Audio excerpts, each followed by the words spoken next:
Hello friends, welcome to your कन्फर्टा classes. स्वागत है आपका एनसीईआरटी की इस पॉलिटिकल सीरीज़ की क्लास 9 की वीडियो में। इसमें आज हम उसका जो चैप्टर 1 है, जिसका चैप्टर का नाम है व्हाट इज़ डेमोक्रेसी, यानी कि लोकतंत्र क्या है, वाई डेमोक्रेसी, लोकतंत्र क्यों। ठीक है, ये दो जो हैं बहुत ही क्रूशियल क्वेश्चंस हैं, जो एक तरीके का डिबेटेबल क्वेश्चन भी है और इस पे जो है अच्छे आंसर्स भी बनते हैं मेंस वगैरह में। तो इसको जो है हम इन डेप्थ जो है एनालिसिस करेंगे इस पूरे लेक्चर वीडियो में। तो चलिए शुरू करते हैं। पहले हम जो है थोड़ा इस वीडियो का जो ओवरव्यू है, एक आइडिया जो है वो देख लेते हैं कि एक्चुअल मतलब क्या है डेमोक्रेसी का। तो व्हाट इज़ डेमोक्रेसी, लोकतंत्र क्या है, व्हाट्स आर इट्स फीचर, यानी कि एक तरीके का जो ये ओवरव्यू है, इसमें हम ये देखेंगे कि हमें सीखने को क्या मिलेगा इस चैप्टर में। तो this chapter builds on a simple definition of democracy. ये जो अध्याय है वो बेसिकली एक छोटी सी जो परिभाषा है लोकतंत्र की, उस पर आधारित है।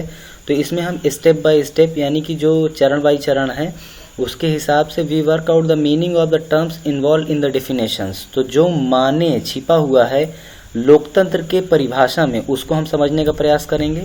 The aim here is to understand clearly the bare minimum features of democratic form of government. तो इसमें क्या होगा, हम समझने का प्रयास करेंगे कि लोकतांत्रिक सरकार किस तरीके से फॉर्म होती है और काम किस तरीके से करती है। After going through this chapter we should be able to distinguish a democratic form of government from a non democratic government.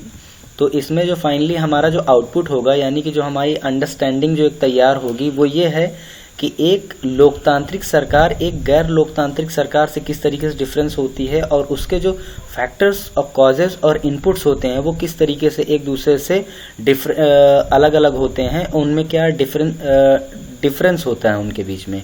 Towards the ends of this chapter, और फाइनली जो इस चैप्टर के एंड में we step beyond this minimal objective and introduce a broader idea of democracy. तो क्या होगा कि जो एक बड़े आकार पे, वृहत आकार पे जो डेमोक्रेसी का जो मीनिंग होगा, उसको भी हम इसमें समझेंगे। Democracy is the most prevalent form of government in the world today and it is expanding to more continuous. World war second जब 1947 में खत्म हुआ, तो पूरे वर्ल्ड को एक बड़ा सा आइडिया मिला कि आने वाले टाइम में जो रूल करने का जो तरीका जो प्रिवेल करेगा, जो लोगों के सामने जो सबसे बेहतर जो है अपॉर्चुनिटीज प्रदान करेगा, वो कौन होगा, वो लोकतंत्र होगा। तो चलिए इसको जो है अब हम लोग देखते हैं कि ये किस तरीके से होगा। इसी के अंदर ये सारे सवालों के हमें जवाब वगैरह मिलेंगे। तो व्हाट इज डेमोक्रेसी, लोकतंत्र क्या है, पहला हमारा basic question. You have already read about different forms of government. हम लोगों ने, देखिए ये 9th क्लास की पॉलिटिकल साइंस की बुक है, हमने जो है 7th, 8th, 6th की पढ़ी है, और उसमें जो है हमने अलग अलग तरीके के गवर्नमेंट्स के बारे में पढ़ा, जैसे डेमोक्रेसी का पढ़ा है, मोनार्की का पढ़ा है, ओलिगार्की का पढ़ा हुआ है। तो इस तरीके के कई अलग अलग फॉर्म्स जो हैं गवर्नमेंट के जितने भी हैं वो हमने पढ़े हैं। तो अब इसमें क्या है, हम लोग पहले इसमें जो बेसिक चीज़ें जो समझेंगे, एक तो ये समझेंगे कि डेमोक्रेटिक गवर्नमेंट क्या होती है, यानी कि लोकतांत्रिक सरकार क्या होती है, और दूसरा जो मोस्ट इंपॉर्टेंट और क्रूशियल क्वेश्चन है वो ये है कि नॉन डेमोक्रेटिक गवर्नमेंट्स क्या होती है, यानी कि जो गैर लोकतांत्रिक जो सरकारें होती हैं उनके बारे में हम समझने का प्रयास करेंगे। तो आगे देखते हैं कि व्हाट डिफाइन डेमोक्रेसी, यानी कि डेमोक्रेसी को क्या परिभाषित करती है। तो बिफोर वी प्रोसीड फर्दर, इससे पहले कि हम आगे समझें, let us first take note of an objection by Mary. She does not like this way of defining democracy and wants to ask some basic question. तो यहाँ पर क्या होगी, एक छोटी सी हम लोग केस स्टडी देखेंगे जिसमें मेरी नाम की एक कैरेक्टर होगी, और वो क्या है, लोकतंत्र पे जिस तरीके से सवाल उठाए जा रहे हैं या उसको जिस तरीके से परिभाषित किया जा रहा है, उस पे वो कहीं ना कहीं उसके क्या है, बहुत ही मूलभूत सवाल हैं जिसका वो अपने आंसर जानना चाहती है। और ये आंसर उसे कौन देगा, उनकी एक मैडम है जिनका नाम क्या है, मैटिल्डा लिंगदो। ठीक है, ये उनकी टीचर का नाम है, ये जो है उनके जवाब वगैरह देंगी। तो आगे देखते हैं कि मैरी क्या बात कर रही है। तो मैरी ने यहाँ पे क्वेश्चन किया कि ma'am I don't like this idea. Mary ने ये कहा कि मैम मुझे ये जो आइडिया ये पसंद नहीं है। First we spend time discussing democracy and then we want to find out the meaning of democracy. पहले तो हम लोग जो है डेमोक्रेसी पे इतना जो है गर्मा गर्म जो है बहसा बहसी की, लेकिन फाइनली और उसके बाद हम जो है उसकी क्या, अब उसके हम मायने ढूंढ रहे हैं। I mean logically shouldn't we have approach it in the other way around, क्या अगर लॉजिकल जो तरीका है उसके हिसाब से हम, तो ये जो है एक तरीके के क्वेश्चंस हैं कुछ, आप जो है इसको देख लीजिएगा तो उससे जो है चीज़ें आपको थोड़ा ज़्यादा क्लियर हो जाएंगी। बाकी जो चैप्टर का जो बेसिकली क्रक्स है उसको हम लोग समझने का प्रयास करें। तो हम लोग पहले क्या करते हैं कि जो हम इसकी जो सिंपल डेफिनेशन है उसको हम लोग समझने का प्रयास करते हैं या समझते हैं उसको। Let us get back to our discussion on similarities and differences. तो उसमें क्या होगा, पहले जो है जो समानता और जो अंतर होते हैं उनको देखते हैं गवर्नमेंट्स के।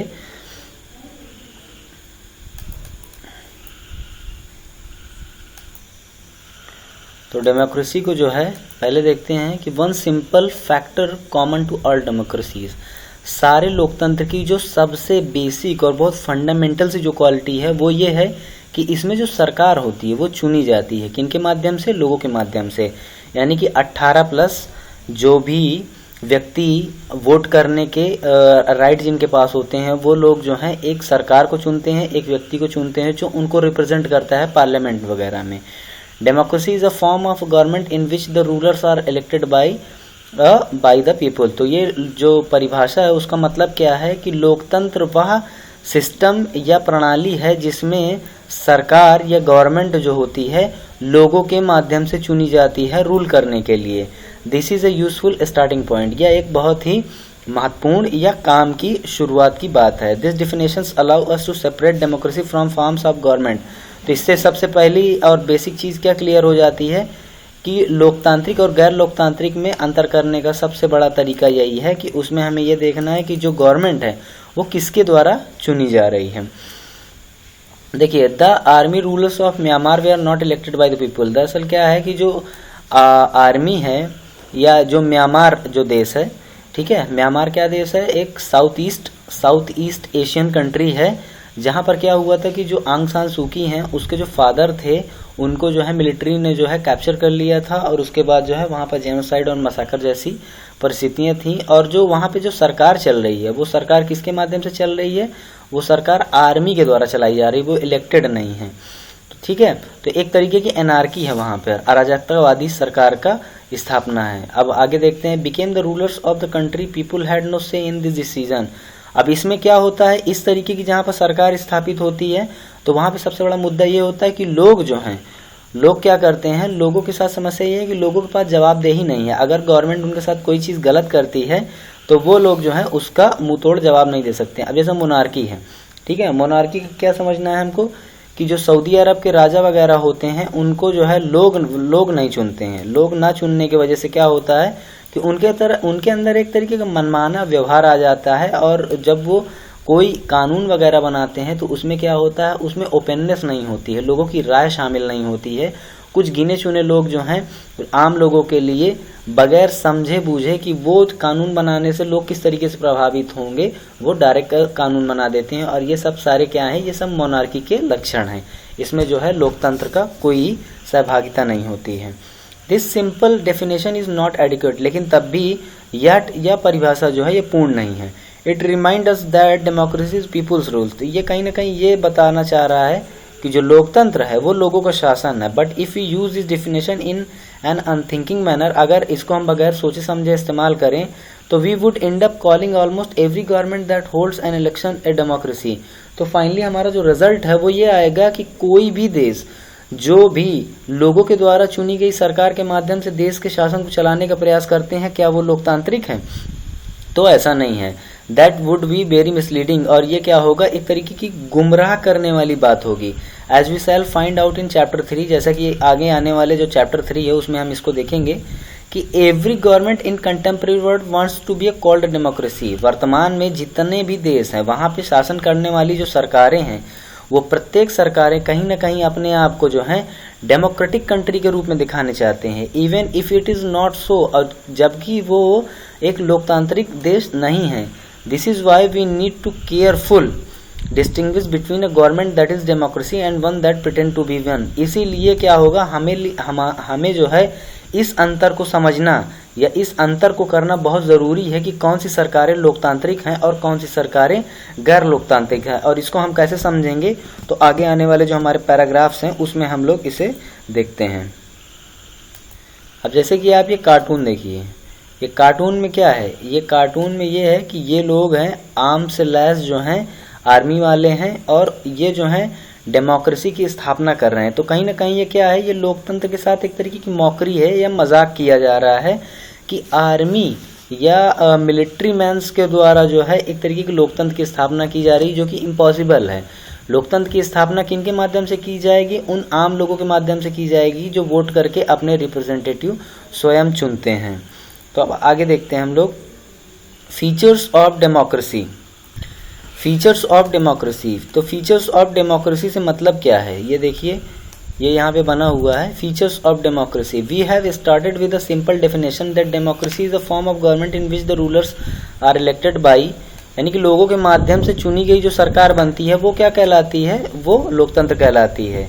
तो who are the rulers in the definitions, तो इस परिभाषा में हमें ये समझना है कि वो कौन से शासक हैं जो रूलर्स बनने के लायक हैं, which officials must be elected for any government to be called a democracy, और किस तरीके की जो ऑफिशियल्स होते हैं या आधिकारिक तौर पे लोग होते हैं जो चुने जाते हैं एक लोकतंत्र में। विच डिसीजंस में be taken by non elected officials in democracy, ठीक है, और किस तरीके के फैसले वगैरह लिए जाएंगे इसमें। What kind of elections constitute a democratic, किस तरीके का चुनाव होना चाहिए, इसके बारे में बात होगी इसमें। Who are the people who can elect the rulers or get elected as rulers, तो इसमें क्या होगा कि कौन से वो लोग होंगे जो इलेक्ट करेंगे रूलर्स को या खुद भी इलेक्ट होंगे। Should these include every citizen on equal basis, तो क्या प्रत्येक नागरिक को ये अधिकार होंगे चुनने के लिए, ठीक है। Finally what kind of A form of government is a democracy, और फाइनली जो हमारा एक जो क्वेरी हमारे मन में उठेगी कि किस तरीके की जो सरकार होगी वो लोकतांत्रिक कहलाएगी।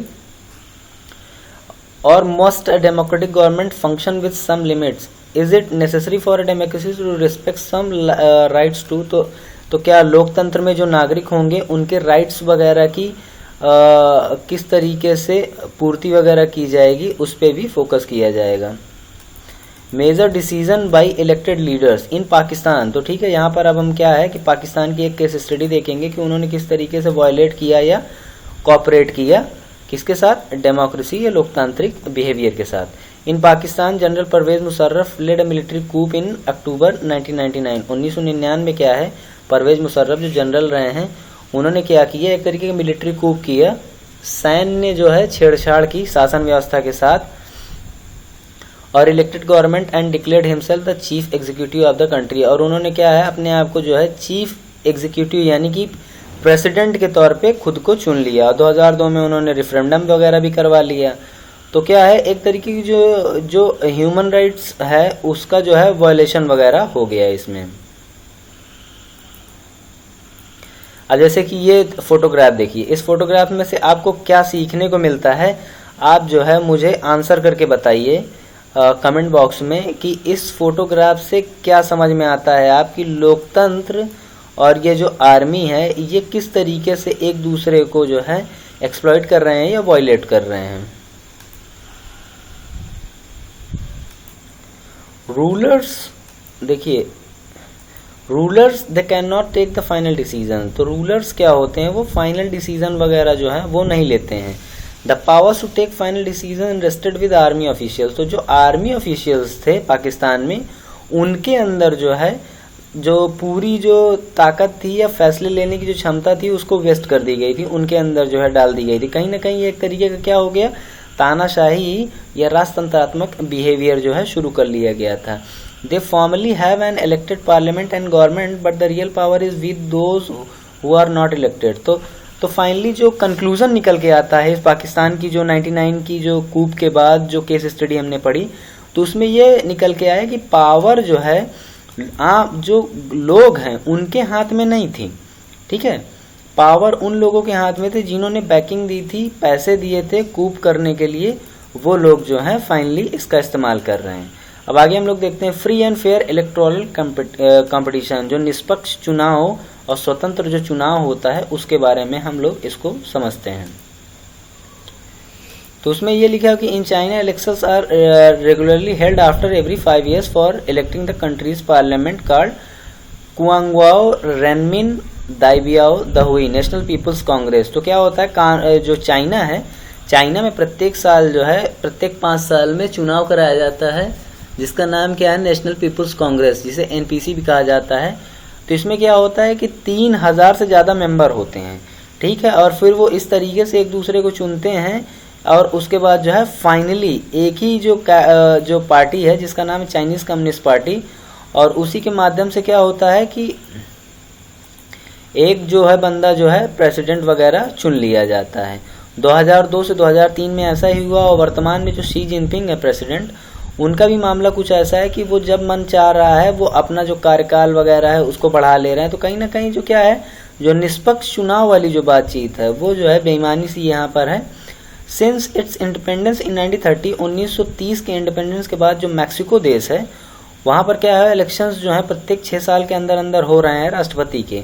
The country has never been under a military or dictator rule, और जो वो कंट्री है वो कभी भी किसी मिलिट्री या डिक्टेटर का मतलब क्या है, तानाशाह के जो है शासन में कभी नहीं रहा है। But until 2000 every election was won by, तो क्या हुआ, लेकिन अब ऐसा नहीं है। 2002 के चुनाव के बाद, 2002 के चुनाव के बाद जो है, जो वहाँ की एक पार्टी है, तो 2002 के चुनाव के बाद जो वहाँ की एक पार्टी है इसका क्या नाम है, PRI, इंस्टीट्यूशनल रेवोल्यूशनरी पार्टी, वही क्या है कि प्रत्येक बार जीत जा रही है। तो इससे क्या हो रहा है, लोगों के मन में जो है संशय पैदा हो रहा है कि कहीं ना कहीं जो है इंटरनली जो है इंटरफेयर किया जा रहा है फेयर इलेक्शंस में, but never manage to win. लेकिन वो क्या है, सामने वाली जो पार्टीज को जीतने देती ही नहीं। The PRI was known to use many dirty tricks to win elections.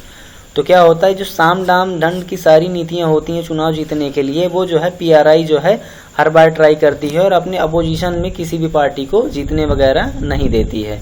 Media largely ignore the activities of opposition political parties except to criticise them.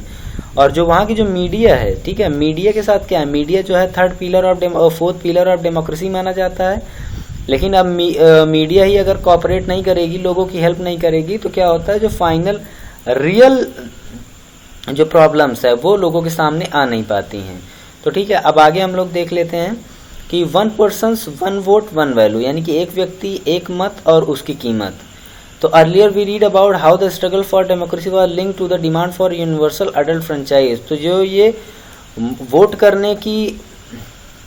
करने का जो संघर्ष है वो किस तरीके से, जो यूनिवर्स अडल्ट फ्रेंचाइज होता है, यानी कि जिसका मतलब होता है सार्वभौमिक वयस्क मताधिकार, यानी कि 18 की उम्र से ऊपर वाले जो व्यक्ति होते हैं जो वोट करते हैं गवर्नमेंट को चुनने के लिए, तो उनके लिए किस तरीके से उनके जो है अलग अलग जगहों पर उनके साथ कैसा बिहेवियर हो रहा है।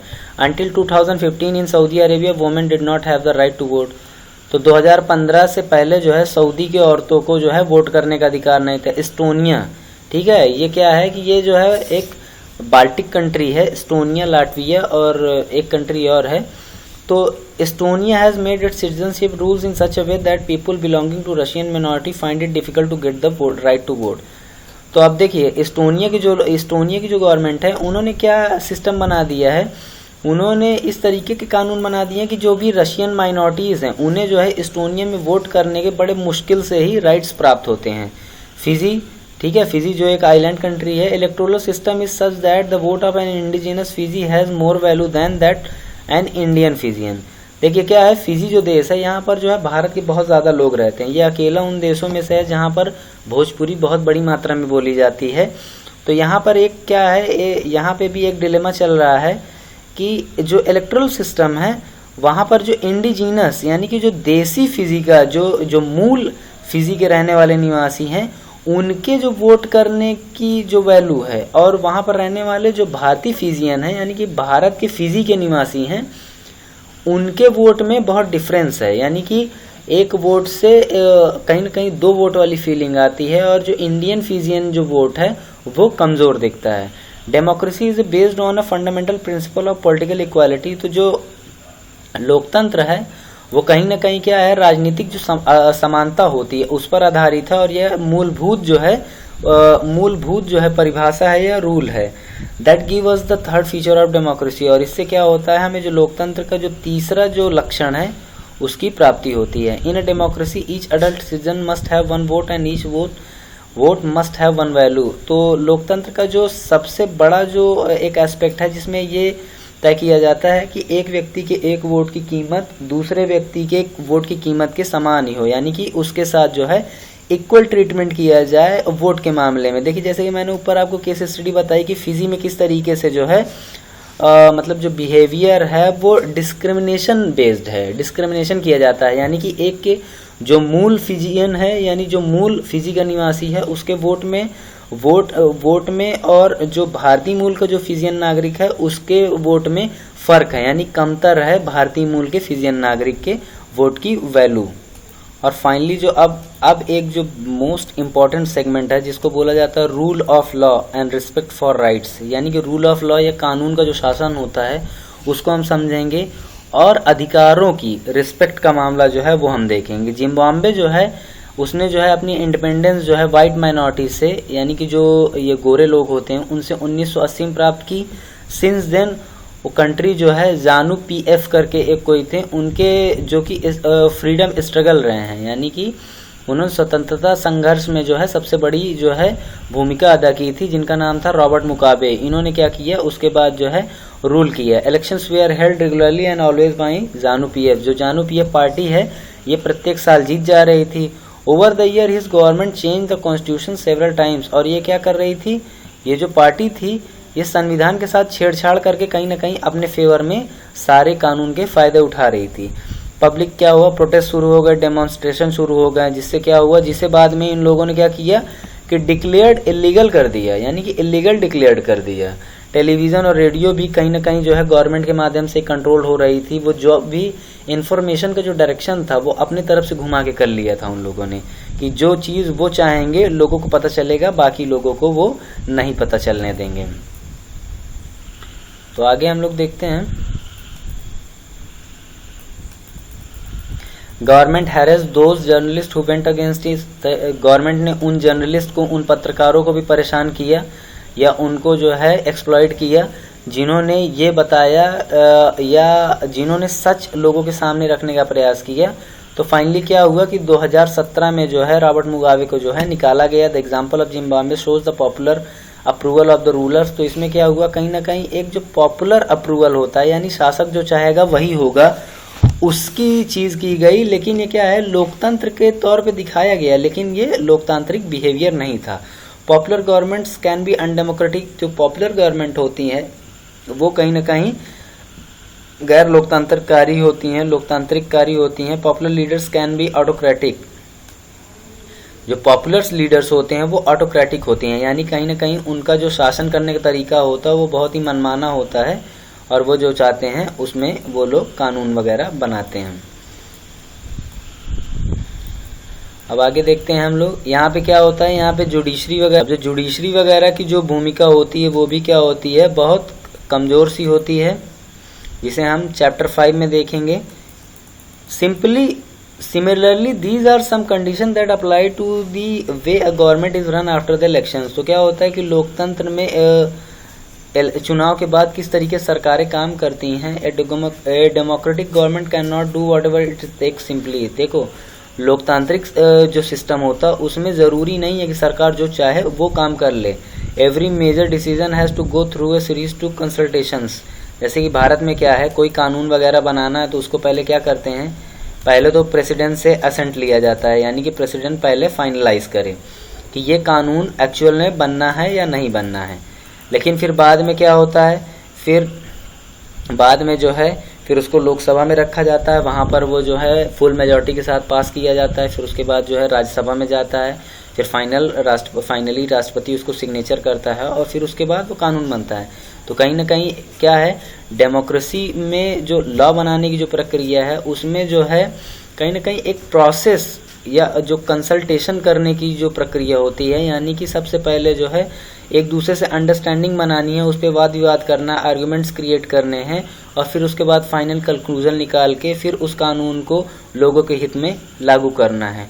तो अब इस डेफिनेशन, ये जो हमने डेमोक्रेसी पढ़ा उसकी जो है समरी जो है हम लोग थोड़ा सा कवर करने का प्रयास करते हैं। यहाँ पर जो हमारा जो आउटपुट निकल के आया उसमें क्या समझ में आया कि डेमोक्रेसी का में क्या क्या फैक्टर होने चाहिए। रूलर्स इलेक्टेड बाय पीपुल, लोगों के माध्यम से सरकार चुनी चाहिए। ऑल द मेजर डिसीजंस, और बड़े बड़े फैसलों के भी। Elections offer a choice and fair opportunity, तो क्या चुनाव क्या होता है, एक ऑफर चॉइस देता है, ठीक है, अवसर देता है, fair opportunity to the people to change the current rulers. और फिर उसके बाद जो बाकी चीज़ें देखने के आती हैं कि this choice and opportunity is available to all the peoples on an equal basis. तो लोकतंत्र में जो सबसे बड़ा फैक्टर ये है कि प्रत्येक व्यक्ति को इक्वल राइट्स या वोट करने के इक्वल्स अपॉर्चुनिटी मिलती हैं बाकी लोगों की तरह। The exercise of this choice leads to a government limited by basic rules of the constitutions and citizens right. तो क्या है, लोगों के जो अधिकार हैं उनकी इज्जत की जाए और संविधान के अकॉर्डिंग जो है रूल करने की जो लिमिटेड परमिशन है वो भी प्राप्त होती हैं रूलर्स को।